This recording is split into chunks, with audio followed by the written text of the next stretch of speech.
I actually worked in that office before you. I'm finishing up my last week now, as a matter of fact, so I know it can be a bit overwhelming, but I'm here to tell you there's nothing to worry about. You'll do fine. So let's just focus on getting you through your first week, okay? Let's see. First, there's an introductory greeting from the company that I'm supposed to read. It's kind of a legal thing, you know. Welcome to Freddy Fazbear's Pizza, a magical place for kids and grown-ups alike, where fantasy and fun come to life.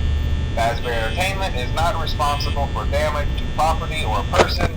Upon discovering that damage or death has occurred, a missing person report will be filed within 90 days or as soon as property and premises have been thoroughly cleaned and bleached and the carpets have been replaced. Blah, blah, blah. Now, that might sound bad, I know, but there's really nothing to worry about.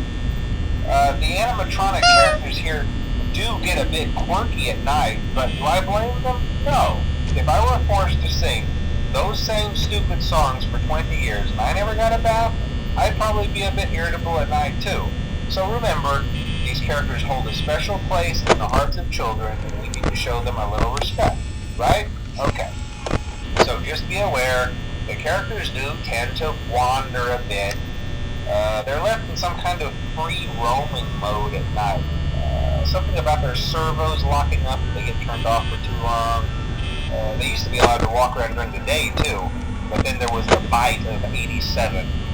Yeah, it's amazing that the human body can live without the frontal lobe, you know?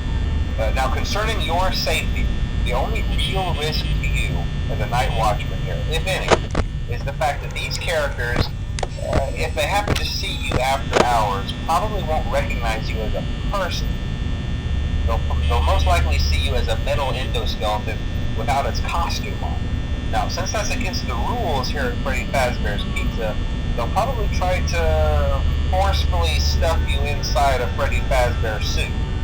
Now, that wouldn't be so bad if the suits themselves weren't filled with crossbeams, wires, and animatronic devices, especially around the facial area. So you can imagine how having your head forcibly pressed inside one of those could cause a bit of discomfort and death. The only parts of you that would likely see the light of day again would be your eyeballs and teeth when you pop out the front of the mask.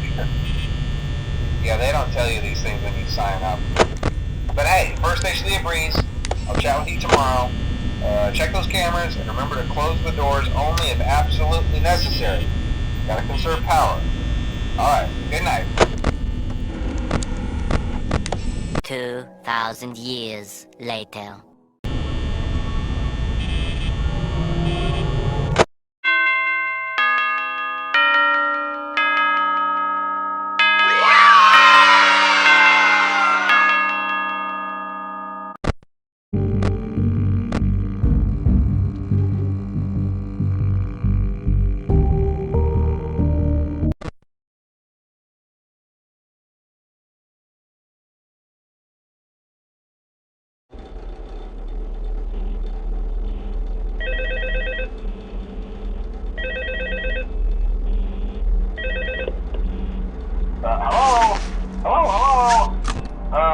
Hello and welcome to your new summer job at the new and improved Freddy Fazbear's Pizza. I'm here to talk you through some of the things you can expect to see during your first week here and to help you get started down this new and exciting career path. Now, I want you to forget anything you may have heard about the old location, you know.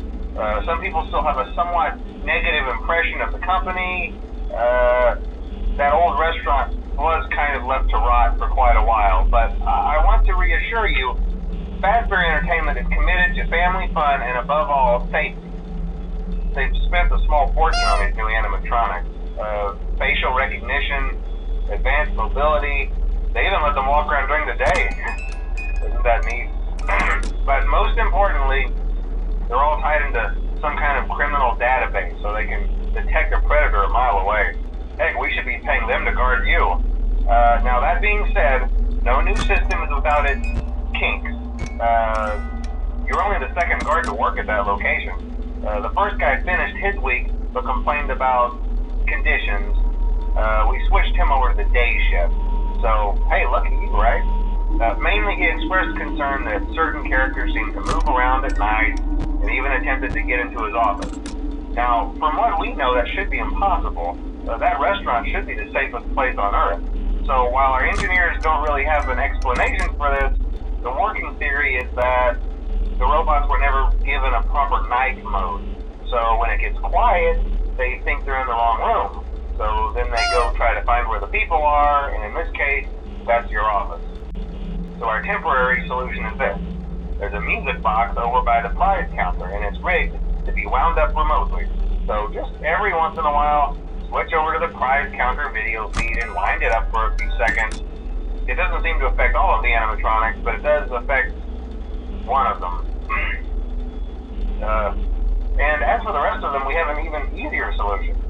You see, there may be a minor glitch in the system, something about the robot seeing you as an endoskeleton without a costume on and wanting to stuff you into a suit. So hey, we've given you an empty Freddy Fazbear head. Problem solved. You can put it on any time and leave it on for as long as you want. Eventually anything that wandered in will wander back out. Something else worth mentioning is kind of the quirky modern design of the building. You may have noticed there are no doors for you to close. But hey, you have lights, and even though your flashlight can run out of power, the building cannot. So don't worry about the place going dark. Well, I think that's it. You should be golden. Check the lights, put on the Freddy head if you need to. Keep the music box wound up. Piece of cake. Have a good night, and I'll talk to you tomorrow.